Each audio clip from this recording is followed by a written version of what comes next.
there, it's Sandy and AnaLynne, and today we're with Cowboy Mach Bell. Hi, how's it going? Oh my goodness. Good morning. Hello, AnaLynne. It's nice to see you right here on my own computer screen. Fantastic. Hello, Sandy. Hi, I cannot believe how dare you speak to the puppet first. I am offended. Well, I, I I grew up I can't. grew up with Lamb Chop and Sherry Lewis. It's for me, Lamb Chop was always got the top billing. That's well, I mean, she has top billing. It's her show. It's my show. You know, her name is the one in the title. But, we don't talk about that. Lamb Well, chops in my closet, actually. That's interesting. That's where I started too. did you start with Sherry Lewis and Lamb Chop? They weren't around when you for you. But Well, my dad dug up some stuff on YouTube, so I started there, and then went into Jeff Dunham, and then it's just been my life ever since. wow. I mean, we should probably keep that a secret from AnaLynne. I don't know if she wants to know that Well, you're involved in this at all.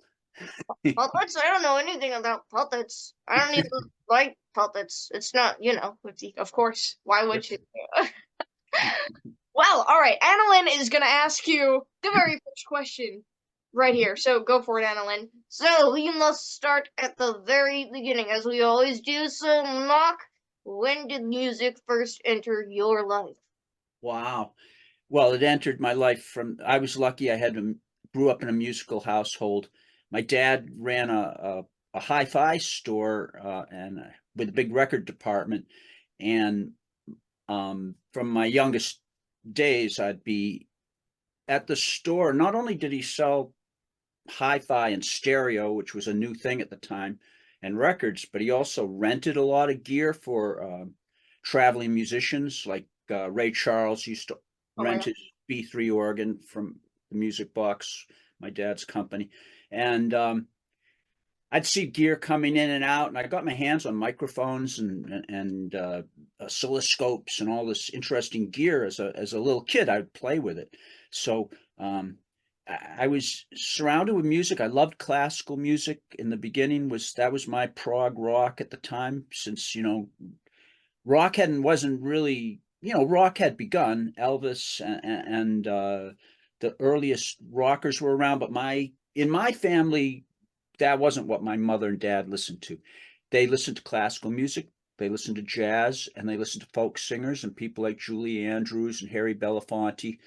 And that's what I first loved. And then I became a cellist as a young kid. I was a cellist in the orchestra. You're a violinist, aren't you?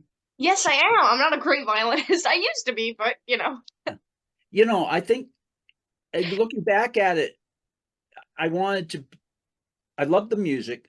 I wanted to play music. The strings interested me. Um, but I wanted to be a part of a group.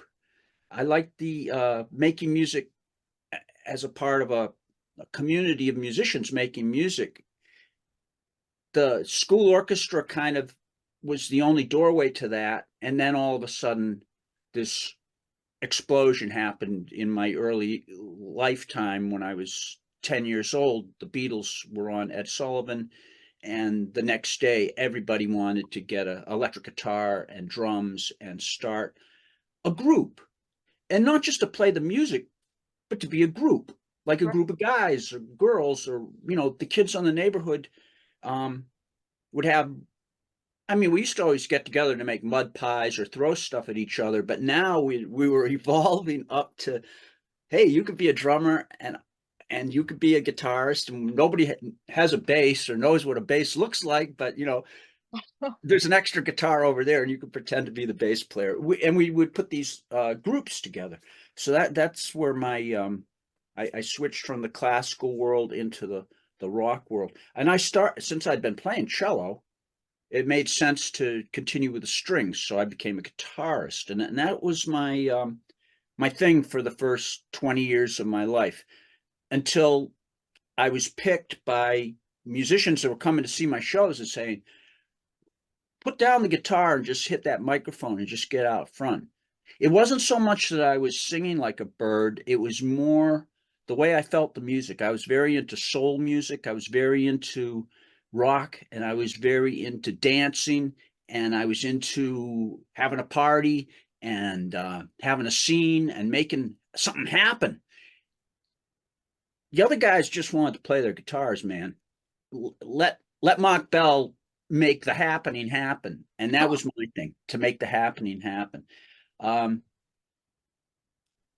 and that led me into the world of being a lead singer with rock groups, and that's really at age 21. That's what I began, and I went from a couple of local bands to this band called Thunder Train that we moved into Boston, and it was an awesome time in the Boston music scene when not only was the music scene with a lot of great bands happening, but radio was very wanting to help the local scene, and we're playing our music, not just playing Bachman Turner Overdrive or David Bowie or whatever was at the top of the pops, but also the local band, Thunder Train. Here's Mach Bell with his record Hot for Teacher, which was our single in 1976. We had this record Hot for Teacher, but not the song that Van Halen did years later.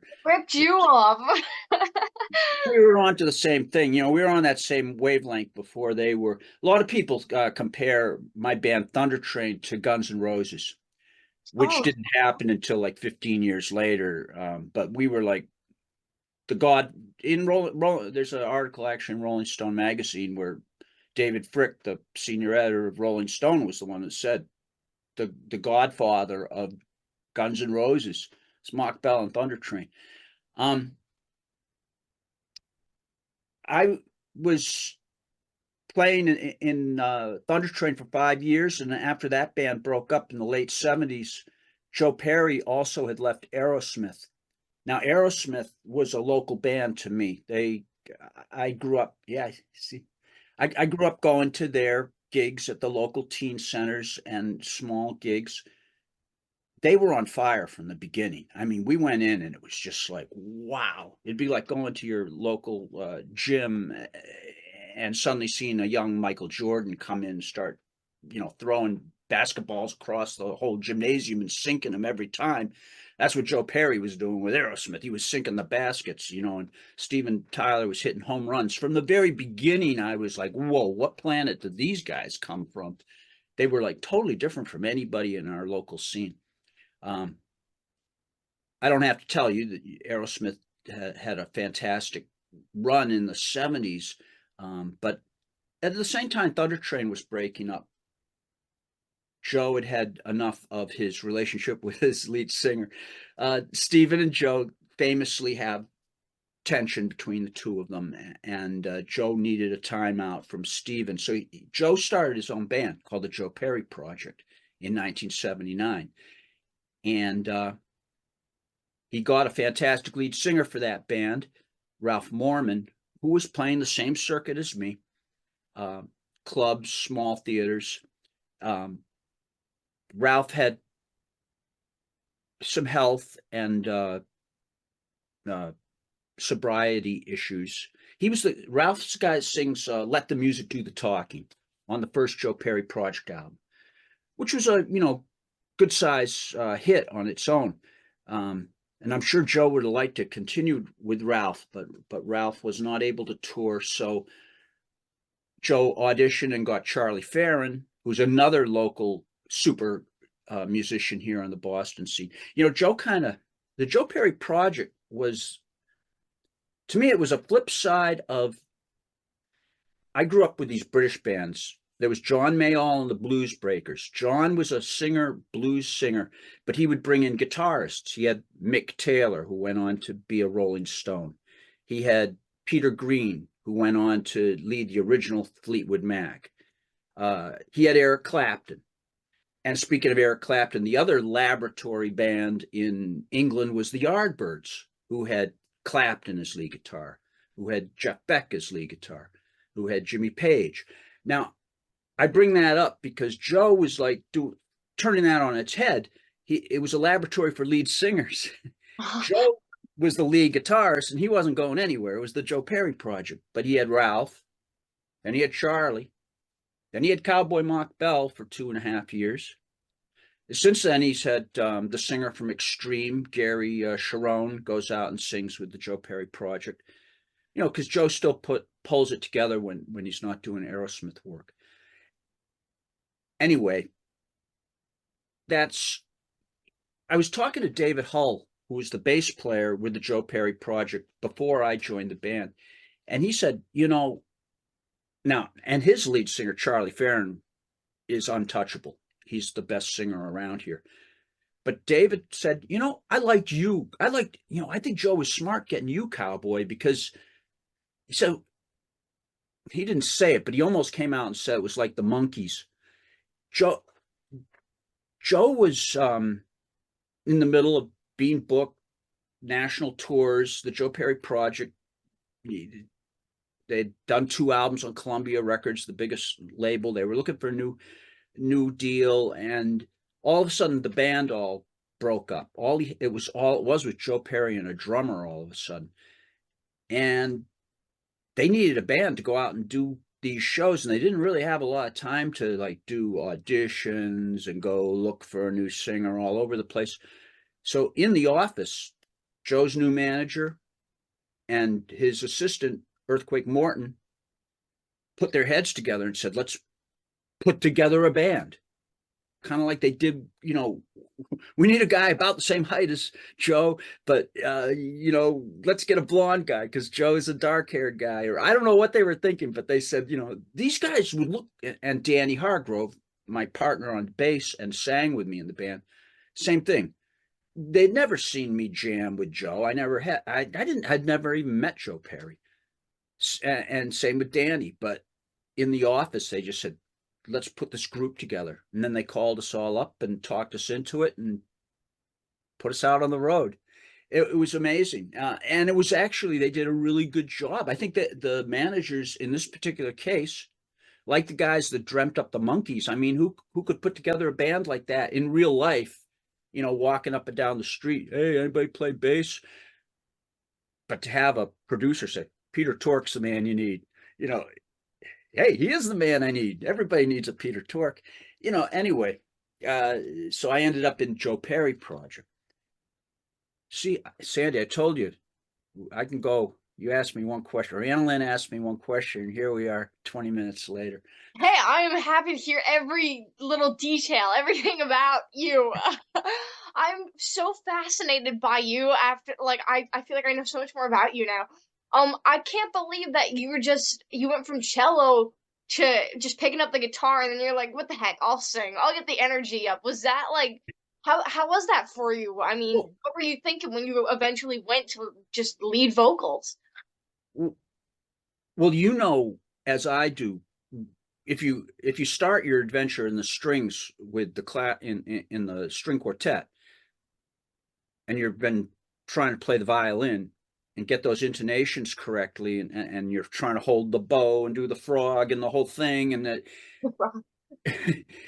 and then when you switch to the guitar and you're going, oh, what are these nice little metal things across the neck? Yeah, it's Those are nice. called frets, and like it's almost like playing a piano. You go up to it, you know nothing about music, and you hit a note, and bong, it sounds beautiful and it's fantastic. With a violin or a cello, it takes you 2 years before you can get a nice, clean tone out of just make a note. People listen to you practice and they say they must be kidding. But anyway, but with the guitar, I was like, oh, this is so much easier than my cello to form good sounding tones. And then of course the material. I was much more excited about learning how to play House of the Rising Sun than I was playing Au Clair de la Lune or whatever they had me doing on the cello. Um, and then with the singing, I don't know how it happened. You know, when you want to play guitar, you're forced to do a little singing just because if you're learning how to play Wild Thing, you got to kind of sing it along while you're playing it just to fill That's in, what happened to me. to remember where you are in the song. And then when you show up at rehearsal and, okay, who's going to be the singer in this band? And nobody raises their hand. So you kind of end up singing your way through the songs to guide everybody through the arrangements. And then then I would find these people that, hey, AnaLynne, she looks like a singer. I'll get her to come. And I'd get her and she'd be there. Okay, we're going to do this Led Zeppelin song, Communication Breakdown. And I'd be digging in and we'd all be playing. And, you know, and now I'm sure AnaLynne would hit the mic and kill it on Oh, you have Communication no Breakdown. idea. I would totally kill it. Anyway, But some, time after time, I'd be disappointed in my singer. They might have a nice voice. Maybe they got a job in the chorus or the choir or whatever. But for rock singing, right. The it attitude. yeah. There's something, that angst, that anger, that attitude, that just knowing how to hit it. I'd grown up around, like I told you in the beginning, I'd grown up around microphones and cables, and it was just in me. I felt a kinship with these things. I knew how to hit a microphone and really get my voice down that wire and right out of the speakers, and it just. So the singing thing was a big surprise to me. I didn't see that coming. Um, but it's worked out. It's worked out great for me. Yeah, you're not kidding. I mean, I guess there's a lot that goes into being a lead singer. Like being a front man, you have to bring that energy that goes with it. Was that something that you had to learn, or was that something that came natural to you? Yeah, well, the thing was, as a kid, I was so full of myself. I thought I didn't listen to music critically, I guess, because if I'd listened to the Who and what the Stones were doing on their records, I would have said, "Dude, hang it up. These you're never gonna. These guys they're the gods of rock, and you're a peon." But I didn't listen to it that way, Sandy. I'd put on the Who or the Beatles. I say, "Oh yeah, it's okay." But I'm better. I was full of myself. That's awesome. I was crazy. I was just nuts. And when I got to the venue, it was just a gymnasium for me to climb up and play on. And I'm not really, I'm not a big muscle man or very brave or anything really, but you get those drums going, you get that bass going, and all of a sudden something, especially back then. I mean, it's still a little of it in me, but I'm I'm more evolved now. I realize that there's a lot of talent out there, but geez, I had this crazy uh, big ego or something that I felt that I could go in and fight the Tigers and win every night, and that's what it is, when you're especially as a lead singer, and they send you off to Minneapolis or someplace in South Dakota, and you're setting up. Nobody knows you. Don't have any relatives to, there's nobody there to. You just got to tame those lions. Everybody's out there. Let's see what this guy's got, and you've got to go out there and prove to them that they're in the right place and they're lucky they're there. Because man, are they going to get a show right now? And boom, boom, boom, you get it. It's crazy. But yeah, that was because I didn't really have singing lessons. I'd gone to school for my cello, and I'd bought a couple of books to learn to play guitar, but the singing thing, I really went by the seat of my pants. Just what I felt, what the music made me feel like. And back in the early days, I didn't even know the lyrics. It was not easy to know the lyrics back in those days. You'd have to listen to Mick Jagger and just say, I think he's saying this. Oh my Because God, Big it, Jack. it wasn't like there was any internet or any, place you could look up lyrics. Sometimes they would put it on the back of a record, but on a lot of records, especially Mick Jagger records, no lyrics. Because that was part of the fun. Back when I started out, it was coming out of the Chicago blues and the rhythm and blues tradition of, I mean, songs like Luai were famous for, is he saying something dirty? What's the singer saying? They would purposely slur words and make it a little hard to understand what's going on. It was part of the magic of the rock and roll. Uh, we didn't know how the guitarist was making that music happen. There was kids, there was a couple of guys that knew how to actually play lead guitar. When I would go to the local music store and they saw me coming, they would turn their back to me and not let me see what they were doing with their hands because there was nowhere to go.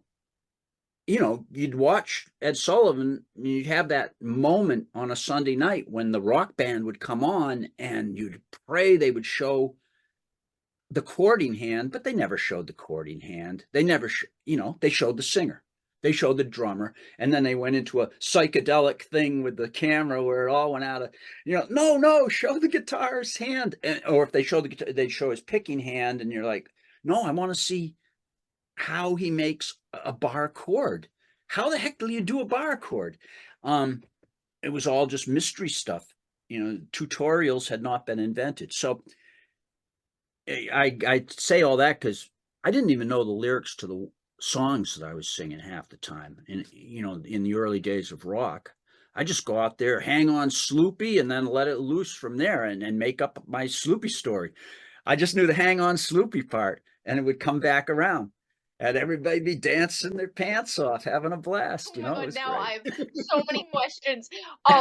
So I mean, I guess was that at all an influence when you were writing songs? I mean, if you were able to just make it up and make your story, how did Well, that come into play?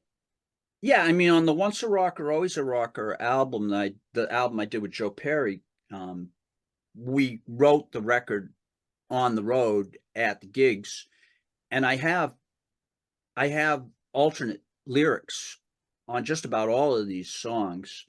Sometimes they're totally alternate lyrics, and I'm going down the wrong road with this. I got to totally rewrite the lyric from the top down.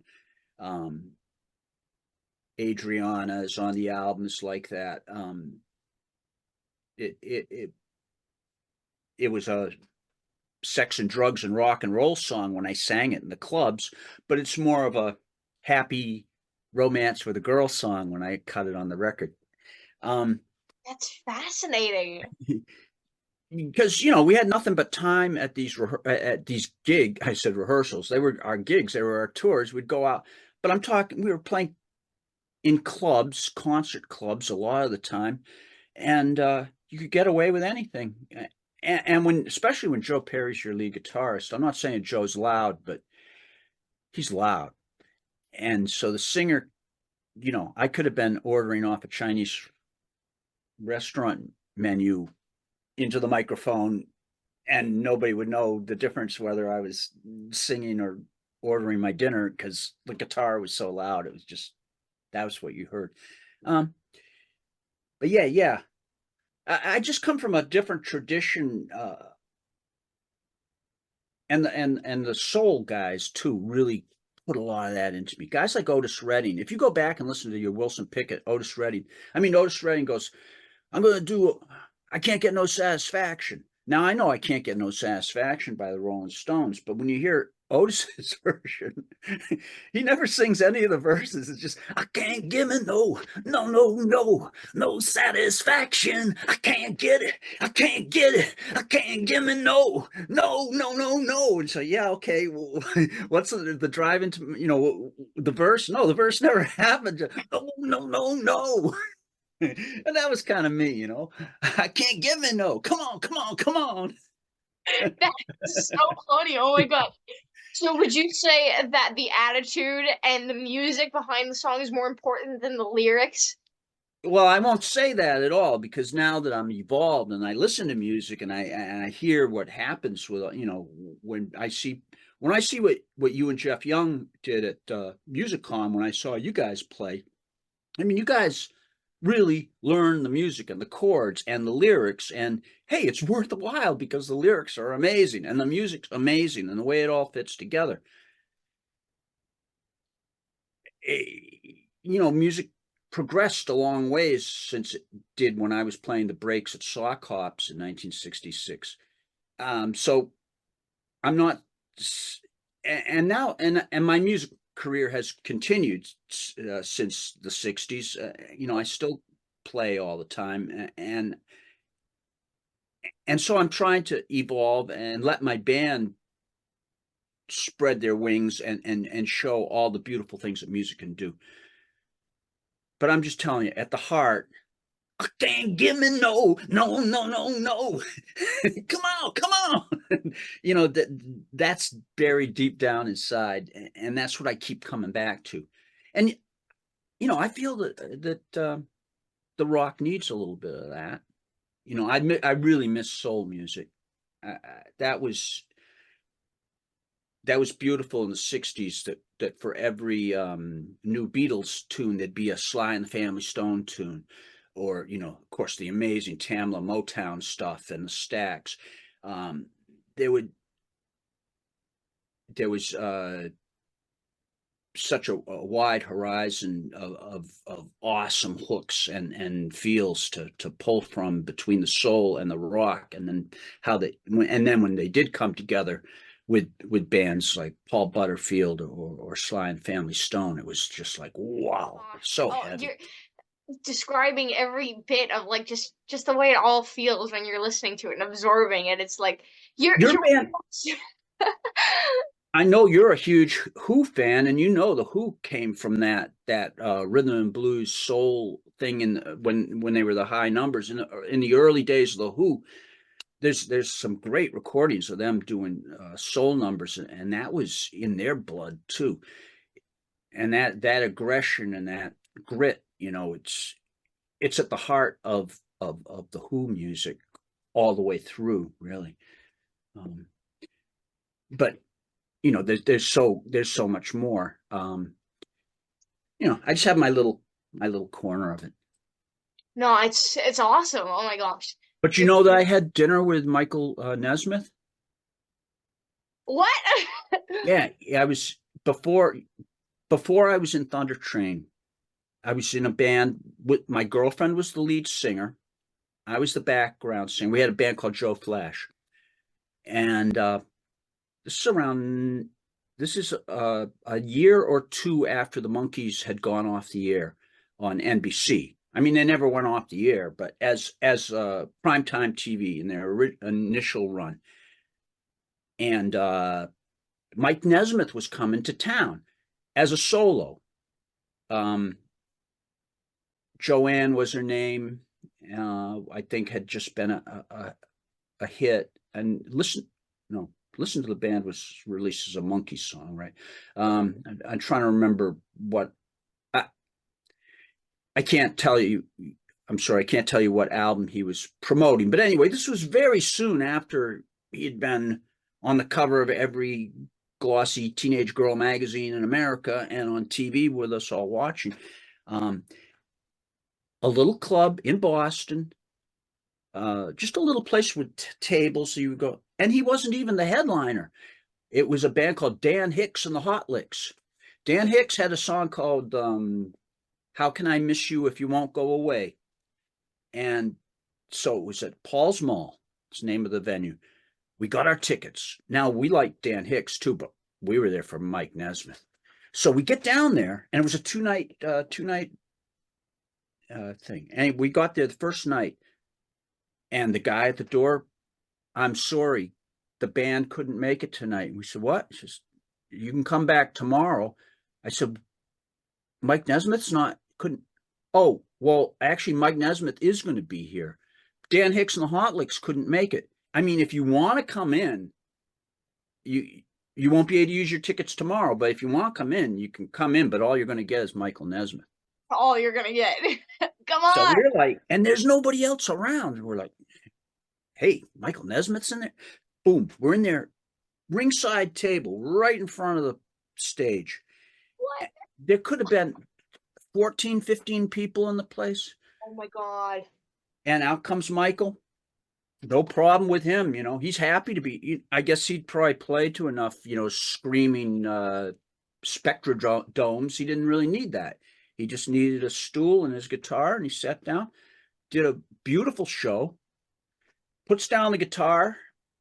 People are getting up to leave, and we're just sitting there frozen, looking at Michael Nesmith.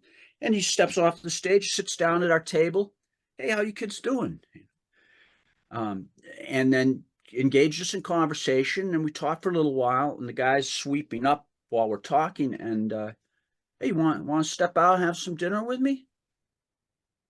So we went out onto the sidewalk on Boylston Street with Michael Nesmith and walked about 2 blocks down to this. It was a place called the Blimpie. It was just a little sub sandwich shop that, the place where we always went.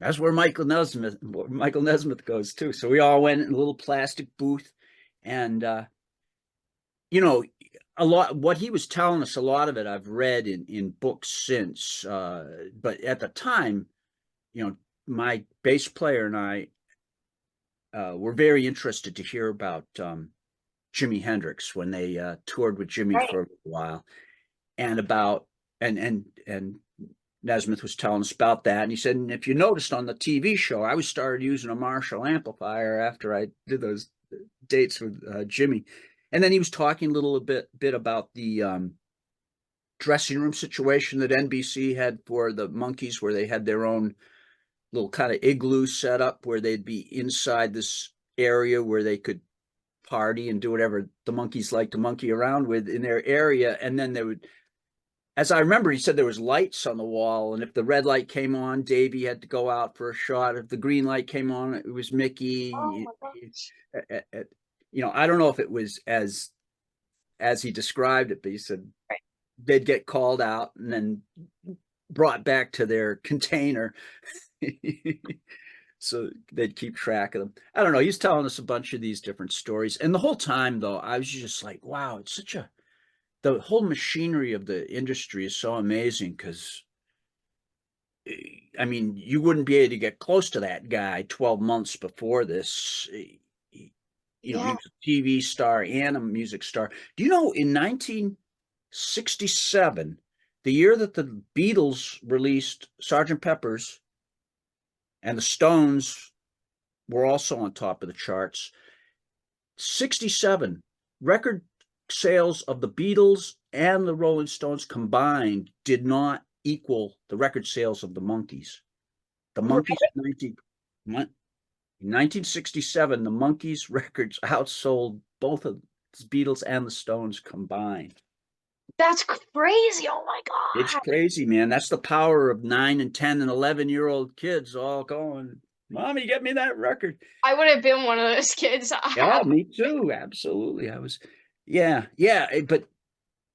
But once that whole media thing switches, from the Monkees to the Partridge Family or Bobby Sherman or whoever was next in line, suddenly there I am sitting right in front table to see Michael Nesmith and having dinner with the guy, and he picked That's, up the cab. I Yeah. can't even imagine. Oh my Well, I gosh. still can't. I still can't imagine, and it was amazing too, because it's not nothing to take away from. I mean, it's fantastic to run into somebody like that, but usually you might be lucky enough to meet Mickey Dolenz, but he's older Mickey. But this was Michael, like right off of the Monkees set. He, still had the wool hat on. I mean, it was just Did like you really? it was that guy. It was that guy we'd been watching since we were 14 on TV, and now we were sitting with him at a table. It was trippy. What's your favorite Monkeys record, Knock? Well, I I think it's got to be the first one, Yeah. because that's always my favorite album with every band, just about. I really like um second one. I mean, yeah, third one. Yeah, Every one of them, right? there's a lot of good stuff going on there. I think And Mickey, and there Mickey's another guy that learned from Otis, because you hear him, was it going home, going down, going down. going down? I mean, he's doing that whole. Yeah, It, he's totally like screwing it out. It's just, oh my gosh, he so good. he feels the soul vibe, definitely. It's great. I'm a Oh my diarist, and god. I journal, and I kept a journal of my whole time with Joe Perry Project, and years later I released it as a book, Once a Rocker, Always a Rocker, and it's my daily diary. This one, Once a Rocker, Always a Rocker. Oh my And, gosh. and people were reading it and they were like, wow, I really like your history of rock and roll. Because when I'm talking about it, I mentioned, I used to entertain the guys in the van. Even Joe Perry, I would entertain with my stories about Michael Nesmith, hitchhiking around the country and things I did as a kid. And yeah, people were contacting me saying, wow, you've got a lot of musical history. So then I followed it up with I Gotta Rock, which opens up when I'm 15 years old, when Jimi Hendrix came to our town to play in a tent. I saw Jimi Hendrix play in a tent.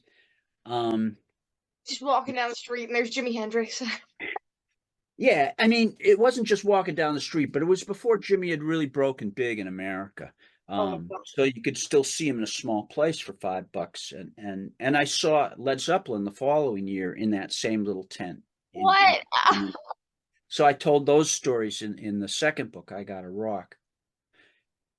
And now I just released Rock Survival, which is this opens up. I'm in the dressing room with my ex-guitarist Joe Perry.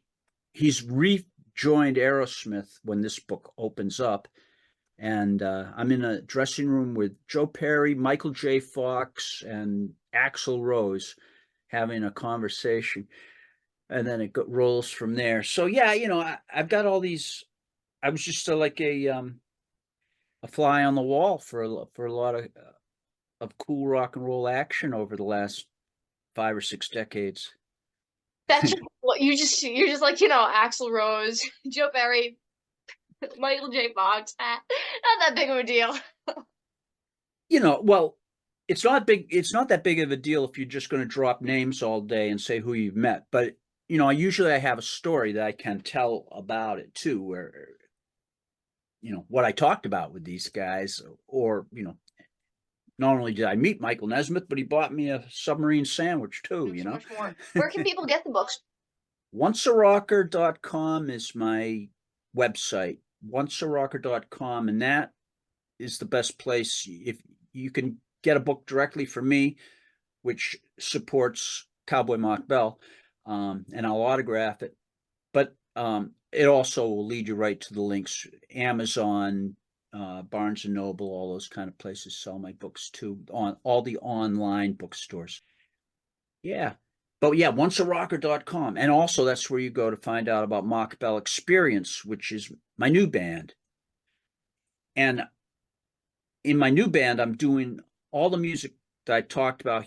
Thunder Train, that first band I mentioned, Hot for Teacher, and our other songs that are well known here in New England. But then my Joe Perry project songs from the Once a Rocker album I do with my band Mach Bell Experience, MBE.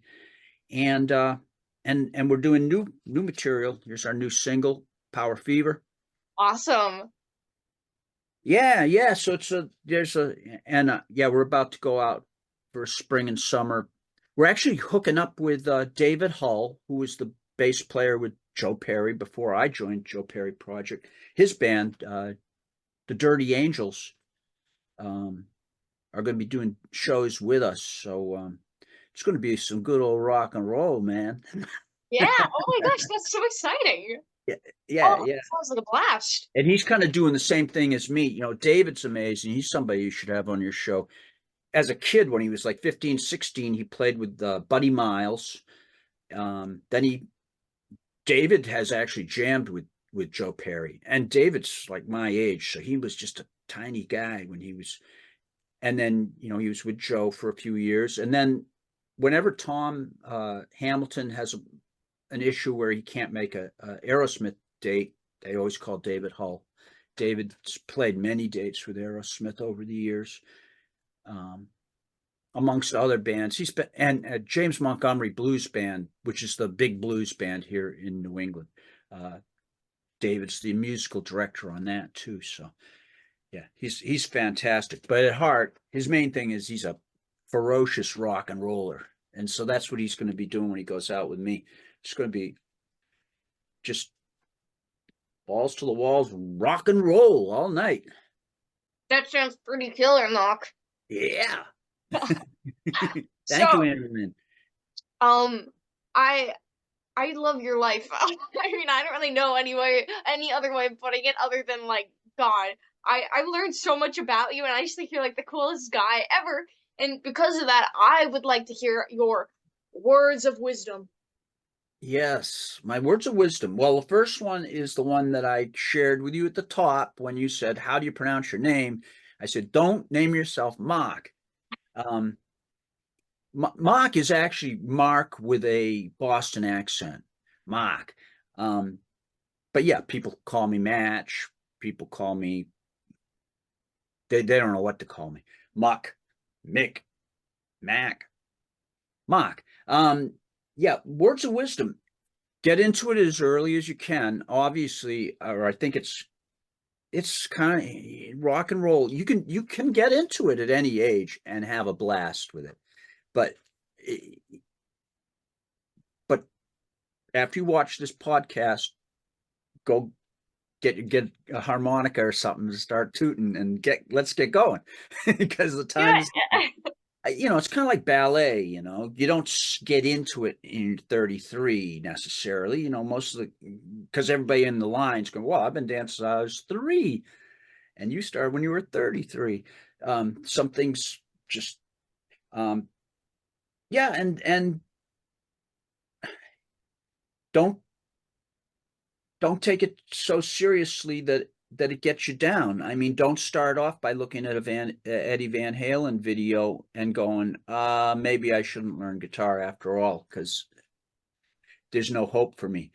But it is amazing because I can definitely not hit any of the notes that Freddie Mercury does or do any of the tricks that Beyonce does. But whatever it is that I bring to it, I've got this small group of people that keep on coming back and say, "Come back for more of that," and keep doing it.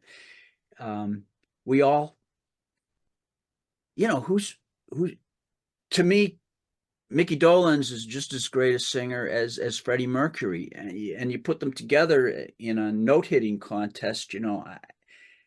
That's a different thing, but just touching my heart and getting me up on the dance floor, Mickey.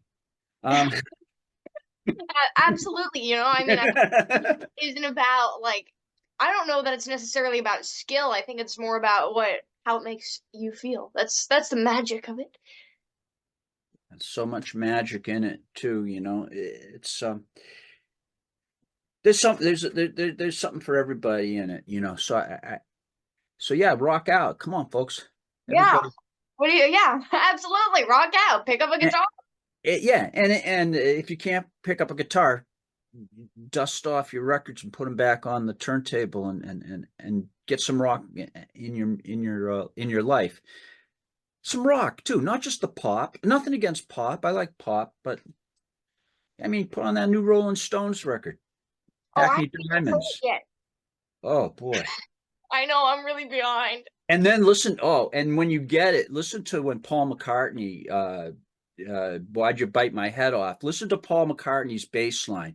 It's like Paul is saying, it's not, don't get, don't worry when people say how brilliant Paul McCartney is with all his amazing bass playing, because listen, kids, he just he puts on his fuzz pedal too. He's got his bass with a fuzz pedal, Paul McCartney, and he's just playing the same 3 dirty notes over and over and over again, and it sounds great. And Mick's singing, and everybody's having a blast, and it totally brings me back to being 14 years old. My fuzz tone, awesome. It's so funny that you sang the bass line. I was like, oh, so he has distortion on it. I could tell. You can tell I got my distortion on there. You have distortion on your voice. That's so That's right. Yeah. um it's so funny. Oh, you're just the coolest. I can't thank you enough for coming and talking. Oh, sorry. I can't thank you enough for coming and talking to me and Sandy. I got a It's lot. it was a wonderful treat, and I love seeing both you guys. It was great meeting you at the Music Con, and hope to see you at events and shows in the future. Oh my gosh, I hope to see you too. Oh my gosh. Oh, you're just the best. Thank you so much. Congratulations on your show. OnceARocker.com. Come check me out.